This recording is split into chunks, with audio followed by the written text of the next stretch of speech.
ಈಗ FSL ವರದಿ ಕೊಡೋದಕ್ಕೆ ಎಷ್ಟು ಟೈಮ್ ಬೇಕಂತೆ ಕೊಡೋಕ್ಕೆ ಹೇಳಿ. ಈ ಗೃಹ ಸಚಿವರು ಕೂಡ ಸಿದ್ದರಾಮಯ್ಯನವ್ರನ್ನ ಓಲೈಸಕ್ಕೆ ನಿಂತುಬಿಟ್ಟಿದ್ದಾರೆ.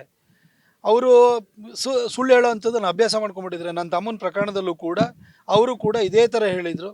ಆಮೇಲೆ ಏನೂ ಸಾಬೀತು ಮಾಡಲಿಕ್ಕಾಗದಲ್ಲೇ ಕೋರ್ಟಲ್ಲಿ ಚೀಮಾರಿ ಹಾಕ್ಸ್ಕೊಳ್ಳಾಯಿತು. ನಾನು ಮಾನ್ಯ ಗೃಹ ಸಚಿವರ ಬಗ್ಗೆ ನನಗೆ ಅಪಾರವಾದಂಥ ಗೌರವ ಇದೆ. ಪರಮೇಶ್ವರ್ ಸಾಹೇಬ್ರೆ, ಆ ಸಿದ್ದರಾಮಯ್ಯನವರು ಓಲೈಸಿ ನಿಮಗೇನು ಸಿಕ್ಕಲ್ಲ. ಸಿದ್ದರಾಮಯ್ಯನವರು ಅವರು ದಲಿತ ವಿರೋಧಿ ಅನ್ನೋದನ್ನ ಈಗಲಾರು ಅರ್ಥ ಮಾಡ್ಕೊಳ್ಳಿ. 11,000 ಕೋಟಿನ ದಲಿತರ ಅಭಿವೃದ್ಧಿಗೋಸ್ಕರ ಇದ್ದಿದ್ದನ್ನು ಕಿತ್ಕೊಂಡಿದ್ದಾರೆ, ಬೇರೆ ಕಡೆ ಡೈವರ್ಟ್ ಮಾಡಿದ್ದಾರೆ ಅಂದರೆ ದಲಿತರ ಉದ್ಧಾರಕ್ಕೆ ಸಿದ್ದರಾಮಯ್ಯನವರು ಯಾವತ್ತೂ ಮನಸ್ಸು ಮಾಡಲ್ಲ. ಒಂದು ವೇಳೆ ದಲಿತರ ಬಗ್ಗೆ ಅವ್ರಿಗೆ ಸಾಫ್ಟ್ ಕಾರ್ನರ್ ಇತ್ತು ಅಂತ ಅಂದಿದ್ದಿದ್ರೆ ನಿಮ್ಮನ್ನು ಅವ್ರು 2013ರಿಂದ 18ರವರೆಗೂ ಅವರೇ ಆಡಳಿತ ನಡೆಸಿದ್ರು. ನಿಮಗೆ ಕನಿಷ್ಠ ಉಪಮುಖ್ಯಮಂತ್ರಿ ಸ್ಥಾನನೂ ಕೊಡಲಿಲ್ಲ. ಕೊನೆಗೆ JDS ಜೊತೆ ಮೈತ್ರಿ ಸರ್ಕಾರ ಬಂದಾಗ ನಿಮಗೆ ಉಪಮುಖ್ಯಮಂತ್ರಿ ಸ್ಥಾನ ಸಿಕ್ತು. ಸಿದ್ದರಾಮಯ್ಯನವ್ರು ನಂಬ್ಕೊಂಡು ಹೋಗ್ಬೇಡಿ, ಹಾಳಾಗೋಗ್ಬಿಡ್ತೀರಿ ನೀವು. ದಲಿತರು ಹಾಳಾಗೋಗ್ತಾರೆ, ನೀವು ಹಾಳಾಗೋಗ್ತೀರಿ. ಖರ್ಗೆ ಅವ್ರನ್ನ ಇವಾಗ ಇಂಡಿ ಅಲಯನ್ಸ್ದು ಅಧ್ಯಕ್ಷರು ಮಾಡಿ ಅವ್ರನ್ನ ಪ್ರಧಾನಿ ಅಭ್ಯರ್ಥಿ ಮಾಡಬೇಕು ಅಂತ ಯಾವತ್ತಾರು ಸಿದ್ದರಾಮಯ್ಯನವ್ರು ಒಂದಿನ ಹೇಳಿದ್ರ? ದಲಿತರ ಬಗ್ಗೆ ಅವ್ರಿಗೆ ಯಾವತ್ತೂ ಹೃದಯದಲ್ಲಿ ಯಾವ ಸ್ಥಾನವೂ ಇಲ್ಲ. ಅವರು ಚುನಾವಣಾ ರಾಜಕೀಯಕ್ಕೋಸ್ಕರ ಬಳಕೆಯನ್ನು ಮಾಡ್ಕೊಳ್ತಿದ್ದಾರೆ. ಇದಕ್ಕೆ ದಲಿತ ರಾಜಕಾರಣಿಗಳು ಕೂಡ ಬಲಿಯಾಗ್ತಿದ್ದಾರೆ. ಇದು ದುರ್ದೈವದ ಸಂಗತಿ. ದಲಿತ ರಾಜಕಾರಣಿಗಳೇ ಇವತ್ತು SCP TSP ಫಂಡನ್ನು ಡೈವರ್ಟ್ ಮಾಡಿದ್ರ ಬಗ್ಗೆ ಧ್ವನಿ ಎತ್ತಲಿಲ್ಲ ಅಂತಂದರೆ ಇನ್ನು ದಲಿತರ ಪರವಾಗಿ ಬರೀ BJP ಒಂದೇ ಧ್ವನಿ ಎತ್ತಿದ್ರೆ ಸಾಕಾಗುತ್ತಾ? ಇದನ್ನು ದಲಿತ ನಾಯಕತ್ವ ಕೇಳ್ಕೊಳ್ಳೋದು. 2023 ಏಪ್ರಿಲ್ ಮೇನಲ್ಲಿ ವಿಧಾನಸಭೆ ಚುನಾವಣೆ ಪ್ರಚಾರೋಂದೋಲನ ನಡೀತಾ ಇರುವಂಥ ಸಂದರ್ಭದಲ್ಲಿ ನಾನು ಜನರಿಗೆ ಭಾಳ ಸ್ಪಷ್ಟವಾಗಿ ಹೇಳಿದ್ದೆ, ನೀವು ಒಂದು ವೇಳೆ ಕಾಂಗ್ರೆಸ್ಸಿಗೆ ಓಟ್ ಹಾಕಿದರೆ ಸ್ಥಾಪನೆ ಆಗುವುದು ಕನ್ನಡಿಗರ ಸರ್ಕಾರ ಅಲ್ಲ, ತಾಲಿಬಾನಿ ಸರ್ಕಾರ ಬರುತ್ತೆ ಅಂತ ಹೇಳಿದೆ. ಇವಾಗ ಏನು ನೋಡ್ತಾ ಇದ್ದೀರಿ? ತಾಲಿಬಾನಿ ಸರ್ಕಾರ ಇವತ್ತು ಆಳ್ವಿಕೆ ನಡೆಸ್ತಿದೆ ಅನ್ನೋದಕ್ಕೆ ಟ್ರೈಲರ್ಗಳು ಕಾಣಿಸ್ತಾ ಇದೆ ನಿಮಗೆ. ಇವತ್ತು ವಿಧಾನಸೌಧದಲ್ಲಿ ಪಾಕಿಸ್ತಾನ್ ಜಿಂದಾಬಾದ್ ಅಂತ ಹೇಳ್ತಾರೆ, ಕಾಂಗ್ರೆಸ್ನವರು ಲಜ್ಜೆಗೆಟ್ಟು ಅದನ್ನು ಡಿಫೆಂಡ್ ಮಾಡ್ಕೊಂಡು ಹೋಗ್ತಾರೆ. ಒಂದು ವೇಳೆ ಈ ಲೋಕಸಭಾ ಚುನಾವಣೆಯಲ್ಲಿ ಜನ ಏನಾದ್ರು ಮೈ ಮರೆತರೆ ವಿಧಾನಸೌಧದ ಗೋಪುರ ಗುಂಬಜ್ ಮಾಡಿ ಅದರ ಮೇಲೆ ಮೈಕ್ ಇಟ್ಟು ಅಲ್ಲಿ ಅಜಾನ್ ಕೂಗುವಂಥದ್ದು ಆಗುತ್ತೆ ಮುಂದಿನ ದಿನಗಳಲ್ಲಿ.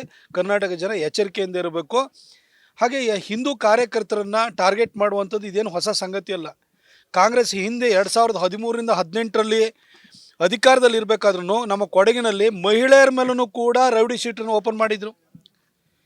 ಈಗ ರಾಮ ಜನ್ಮಭೂಮಿ ಹೋರಾಟದಲ್ಲಿ ಭಾಗಿಯಾಗಿದ್ದಂಥ ನಮ್ಮ ಹುಬ್ಬಳ್ಳಿಯ ವ್ಯಕ್ತಿಯ ಮೇಲೂ ಕೂಡ ಅವ್ರನ್ನ ಜೈಲಿಗೆ ಕಳಿಸೋದಕ್ಕೆ ಅಂತ ಪ್ರಯತ್ನ ಮಾಡಿದರು. ಕೆರಗೋಡಿನಲ್ಲಿ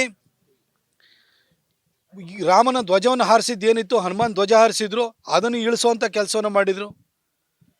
ಈಗ ನಮ್ಮ ಕಾರ್ಯಕರ್ತರನ್ನ ಟಾರ್ಗೆಟ್ ಮಾಡುವಂಥದ್ದು ಆಗ್ತಾಯಿದೆ. ಅಂದರೆ ಚುನಾವಣೆ ಹತ್ತಿರ ಬಂದಿರೋದ್ರಿಂದ ನಮ್ಮ ಕಾರ್ಯಕರ್ತರನ್ನು ಅವ್ರನ್ನ ಎದೆಗುಂದುವಾಗೆ ಮಾಡಿ ಅವ್ರನ್ನ ಸುಮ್ಮನೆ ಕೂತು ಅಲ್ಲಿ ಚುನಾವಣೆಯಲ್ಲಿ ಇವರು ಗೆಲುವನ್ನು ಸಾಧಿಸಬೇಕು, ನಮ್ಮ ಕಾರ್ಯಕರ್ತರನ್ನು ಅಧೀರನಾಗಿ ಮಾಡಬೇಕು ಅನ್ನೋ ಒಂದು ವ್ಯವಸ್ಥಿತವಾದಂಥ ಪ್ರಯತ್ನ ಇದೆ. ಇವರಿಗೆ ಅಲ್ಪಸಂಖ್ಯಾತರ ಓಲೈಕೆ ಬಿಟ್ಟು ಬೇರೆ ಯಾವ ಅಜೆಂಡನೂ ಕೂಡ ಸಿದ್ದರಾಮಯ್ಯ ಸಾಹೇಬರ ನೇತೃತ್ವದ ಕಾಂಗ್ರೆಸ್ ಸರ್ಕಾರಕ್ಕಿಲ್ಲ. ಅದು ಅವರು ಕಳೆದ 8 ತಿಂಗಳಿಂದ ನಡ್ಕೊಳ್ತಾ ಇರೋ ರೀತಿಯಲ್ಲೇ ಗೊತ್ತಾಗ್ತಿದೆ.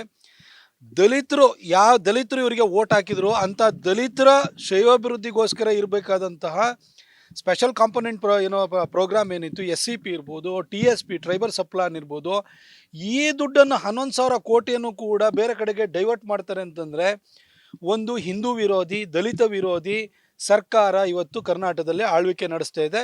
ಕರ್ನಾಟಕದ ಮಹಾಜನತೆಗೆ ಮತ್ತೊಂದು ಸರಿ ಹೇಳಲಿಕ್ಕೆ ಬಯಸ್ತೀನಿ, ಲೋಕಸಭಾ ಚುನಾವಣೆಯಲ್ಲಿ ಮೈ ಮರೆತರೆ ಮುಂದೆ ಗಂಡಾಂತರ ನಿಮಗೆ ಕಾದಿದೆ. ಅವರು ಅಲ್ಪಸಂಖ್ಯಾತರನ್ನ ಓಲೈಸ್ಲಿಕ್ಕೆ ಏನು ಬೇಕಾದ್ರೂ ಮಾಡ್ತಾರೆ. ದಲಿತರಿಗೆ ಶ್ರೇಯೋಭಿವೃದ್ಧಿಗೋಸ್ಕರ ಇಟ್ಟರೆ ದುಡ್ಡನ್ನು ಕೂಡ ಡೈವರ್ಟ್ ಮಾಡ್ತಾರೆ ಅಂತಂದರೆ ಇದು ಟೆಂಪಲ್ಗಳ ಏನು ಟ್ರಸ್ಟನ್ನ ಮಾಡೋದಕ್ಕೆ ಅದರೊಳಗಡೆ ಅಲ್ಪಸಂಖ್ಯಾತರನ್ನ ಹಾಕಬೇಕು ಅಂತ ಹೊಡ್ತಾರೆ. ಆಯಿತು, ಇವತ್ತು ಅಲ್ಪಸಂಖ್ಯಾತರಲ್ಲಿ ಅವರು ಕೂಡ ಈಗ ವಕ್ಫ್ ಪ್ರಾಪರ್ಟಿ ಎಷ್ಟಿದೆ, ಅಲ್ಲೆಲ್ಲ ಬಿಲ್ಡಿಂಗ್ಗಳು ಕಟ್ಟಿದ್ದಾರೆ, ಕಮರ್ಷಿಯಲ್ ಪ್ರಾಪರ್ಟಿನ ಮಾಡ್ಕೊಂಡ್ಬಿಟ್ಟು ಅದರೊಳಗಡೆ ಕಮಾಯಿ ಬರ್ತಿದೆ. ಎಷ್ಟು ಚರ್ಚ್ ಇವತ್ತು ಸಾರ್ವಜನಿಕರು ಕೆಲಸ ಮಾಡ್ತಿದ್ದಾರೆ, ಎಲ್ಲ ಹಾಸ್ಪಿಟಲ್ ತೆಗೆದಿದ್ದಾರೆ. ಅದರಲ್ಲಿ ಅದು ಏನು ಕಮರ್ಷಿಯಲ್ ಹಾಸ್ಪಿಟಲ್ಗಳಂತ ತೆರೆದಿದ್ದಾರೆ. ಚರ್ಚ್ದು ಪ್ರಾಪರ್ಟಿನಲ್ಲಿ ಇವತ್ತು ಕಮರ್ಷಿಯಲ್ ಬಿಲ್ಡಿಂಗ್ಗಳು ಬಂದಿದ್ದಾವೆ, ಮಲ್ಟಿ ಸ್ಟೋರಿ ಬಿಲ್ಡಿಂಗ್ಗಳು ಬಂದಿದ್ದಾವೆ, ಶಾಪಿಂಗ್ ಮಾಲ್ಗಳು ಬಂದಿದ್ದಾವೆ. ಬೆಂಗಳೂರಿನಲ್ಲಿ MG ರೋಡ್ನಲ್ಲಿ ಇರುವಂಥ ಚರ್ಚ್ದು ಪ್ರಾಪರ್ಟಿನಲ್ಲಿ ಬಂದಿದೆ.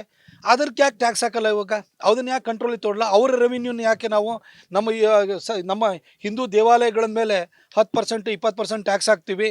ಆ ಆದಾಯನೆಲ್ಲ ಸರ್ಕಾರ ತೊಗೊಳುತ್ತಲ್ಲ, ಅದನ್ನು ಚರ್ಚ್ದು ಮತ್ತು ಮಸೀದಿಯ ಕಮರ್ಷಿಯಲ್ ಪ್ರಾಪರ್ಟಿ ಮೇಲೆ ಆದರೂ ಯಾಕೆ ಹಾಕ್ತಾ ಇಲ್ಲ? ಇವರು ಅಲ್ಪಸಂಖ್ಯಾತರನ್ನ ಓಲೈಸೋದಕ್ಕೆ, ಹಿಂದೂಗಳನ್ನು ತುಳಿಲಿಕ್ಕೆ ಇವತ್ತು ಎಲ್ಲ ರೀತಿಯಲ್ಲೂ ಪ್ರಯತ್ನವನ್ನು ಸಿದ್ದರಾಮಯ್ಯ ಸಾಹೇಬರ ಸರ್ಕಾರ ಮಾಡ್ತಾ ಇದೆ. ನ್ಯೂಸ್ ಫಸ್ಟ್ ನಿರ್ಭೀತಿಯಿಂದ ನಿಮ್ಮ ಪರವಾಗಿ.